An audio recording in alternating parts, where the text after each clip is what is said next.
কত ঝামেলা রে। ঠিক আছে। তোমার দুজনের নাম কি? আমিনুল খায়রুল। হ্যাঁ, আমিনুল খায়রুল। আমার নাম খায়রুল, ওর নাম আমিনুল। বাবার নাম? বাপের নাম, আমার নাম ইকরামুল তৌসিফ। কোন সাথে বাড়ি কোন জায়গায়? পলিমারি। ফলমারি কোনখানে? পলিমারি জামাইপাড়ার নাম শুনছ? জয়পাড়া। শান্তিপুর। হ্যাঁ, কি করে তো তোমরা এটা কাম করতেছো কোন জায়গায়? সকালে কোন জায়গায় কামে যাবা? তাই রে, এত কঠিন করা লাগলো। বলে কামার যাবো, একটা বস্তু নিয়ে তারপরে যাবো।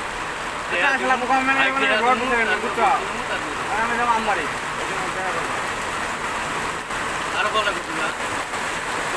তার মানে বর্তমান যুগ না খারাপ, সবাই কয় সবাই